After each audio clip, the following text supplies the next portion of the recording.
Good evening to you, sir. Will you tell us your name, please, and where you're from? E.O. Milton Larson, Ironton, Colorado.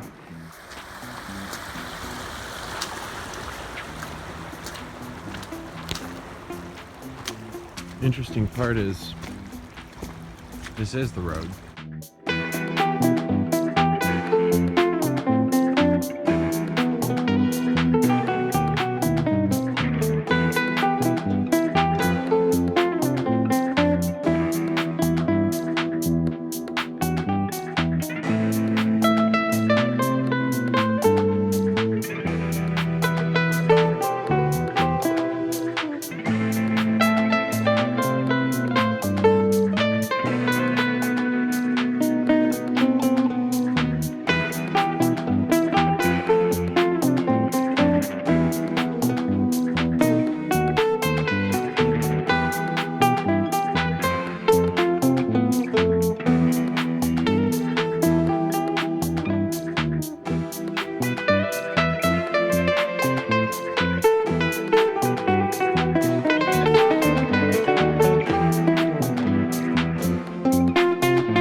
Mr. Larson from Ironton, Colorado, and if you'll whisper your secret to me, we'll show it at the same time to folks at home.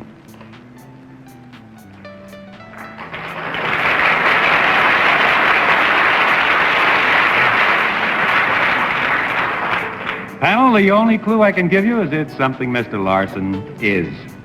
Thanks for joining us today. Welcome to Ouray County and what remains of Ironton, Colorado.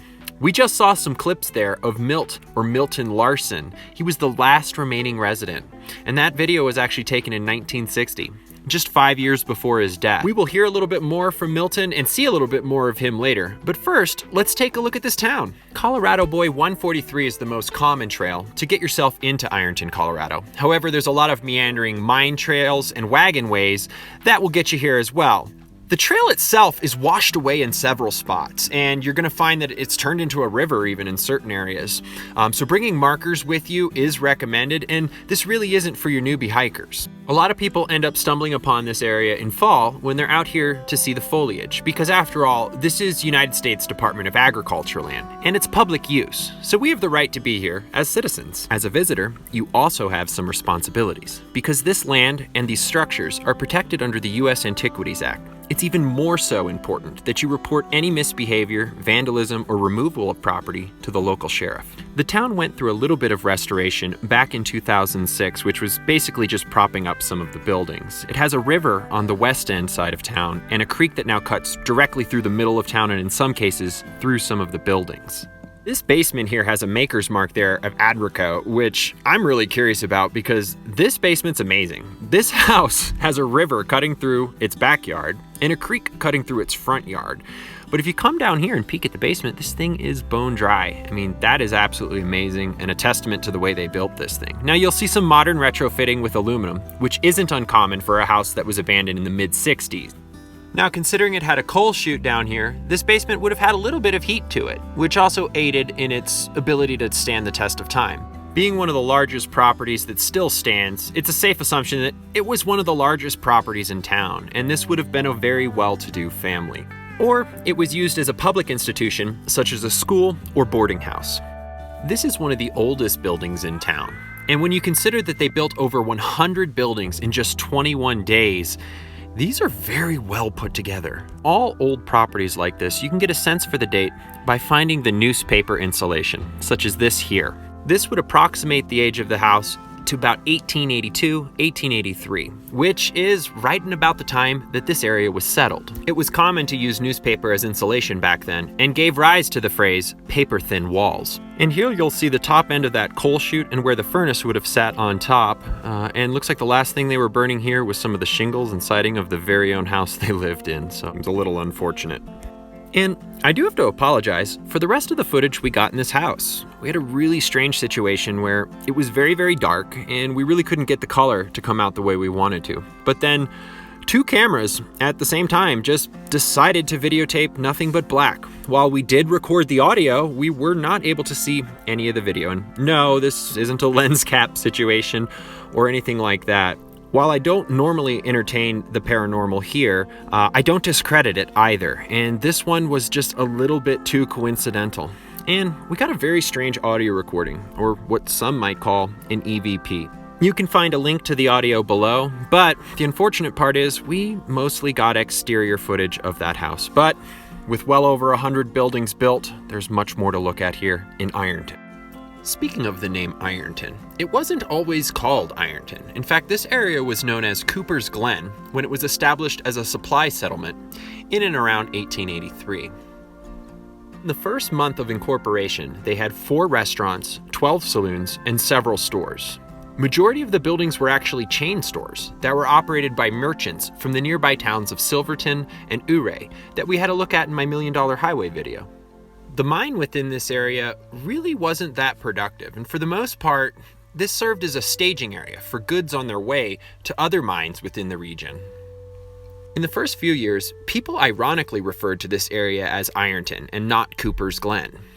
This name was intended as an insult because the local mine only produced a low-grade kind of iron ore, not gold or silver. For some reason, when the post office was established, it took the name of Ironton instead of Cooper's Glen. The town site was officially announced in March of 1884 with its newly coined and somewhat ironic name. That very same year, Otto Mears completed a tollway between Silverton and Ouray, also known as the $1 Million Highway, and bringing with it miners and travelers who often stopped in Ironton. A June 19, 1884 edition of the Coloradan Daily Chieftain, a local newspaper, declared Ironton as an excellent site for a town with an ample supply of water to support 50,000 or more people. Little did they know, though, that water is practically radioactive from the mine runoff, and of course they never did reach 50,000 in population.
By 1889, the Silverton Railroad reached Ironton and began twice daily services from the Red Mountain town to Silverton, Colorado. In fact, I'm walking on the old train tracks themselves.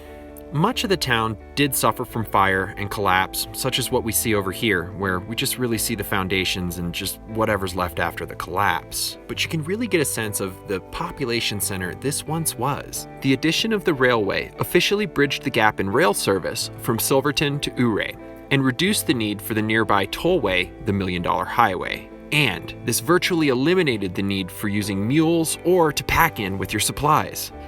Furthermore, the tollway closed from January to May due to snowpack and avalanches. The railway often closed too at this time as well. This caused a supply and demand issue within the mines that were higher up in the mountain. To alleviate this, Otto Mears built a depot, again in 1889, at the cost of only $2,500. The depot allowed mining operations to resume while the roads and railways were closed. The railway dramatically reduced shipping cost of ore, yes, but the Ironton depot is what saved the greater region from financial ruin and eventual abandonment. It's fascinating to consider that a simple $2,500 investment saved a region that is now cumulatively worth billions of dollars. It didn't take a fancy highway, it didn't take a big railway, it just took one simple building to bridge that gap. While it wasn't enough to save Ironton from eventual abandonment, it was enough to continue mining operations year-round and sustain profitability through the winter months. That said, By 1890, the town's population peaked at only 1,800 people. This indicates that operating the depot was the primary industry, not the mine.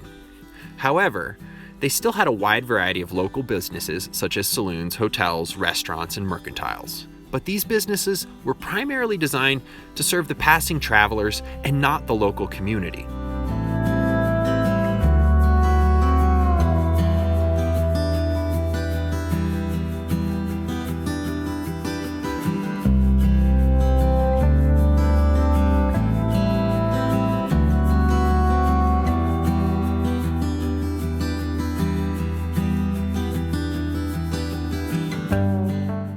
Just 3 years later, the U.S. government demonetized silver, which forced majority of the mines in Colorado to close.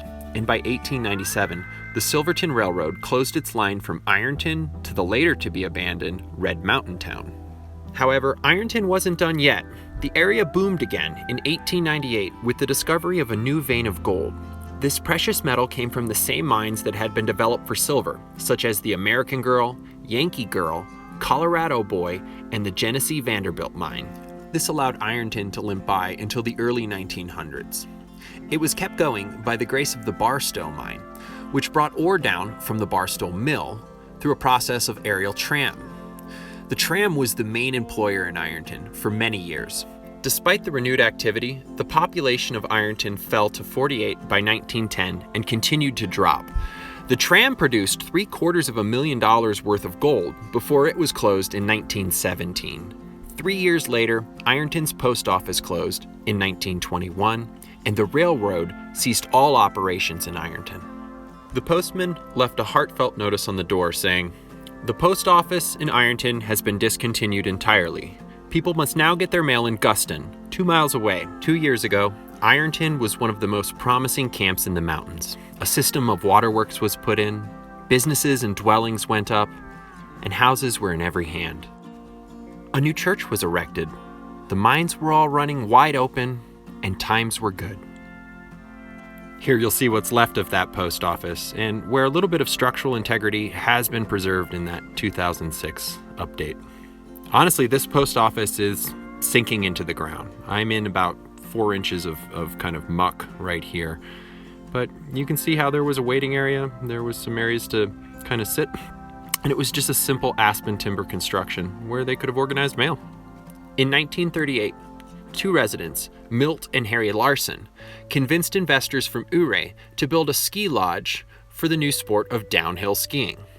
But it was never open to the public, and in 1950, it was sold to the St. Germain Foundation for a religious resort.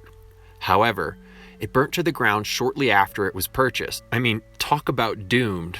All that remains now is a stone garage off US Highway 550 and Crystal Lake, which was made by Milt and Harry and stocked with fish they caught themselves. The last remaining residents of the town was the Larson family, Harry, Charles, and Milton. Harry and Charles died in the 1940s, but Milton continued to live in the abandoned town until his death in the mid-1960s.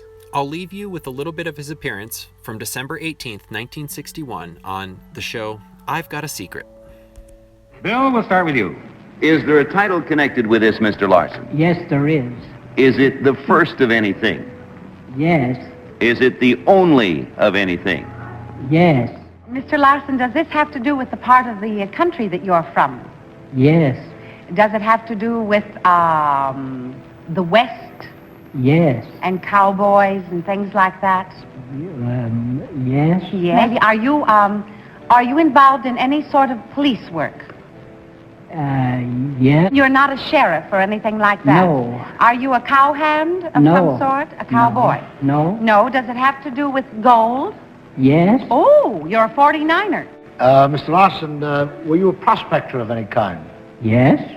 Is the title that you hold have to do with prospecting? Yes. Were you a very young man when this thing happened, or that gave you the title that you now hold? No. Does it have to do with Colorado in particular? Yes. He's a ballet dancer. What can he do? I can tell you, panel, Mr. Larson is the most important citizen of Ironton, Colorado. As a matter of fact, Mr. Larson is the only citizen in Ironton, Colorado. Tell me something. Living all alone in Ironton, as the only citizen in the town, what do you do for food and supplies? I have to send to the nearest town for Well, how far is that? about 8 miles. Uh-huh. Do you drive or what? Drive. Drive, I see. Tell me, when Ironton was a whole place, what was its industry? Mining. Mining. I have a picture here of Ironton in 1890 when the population was 1,800 people. And here is a picture of it today when its population is 1 people.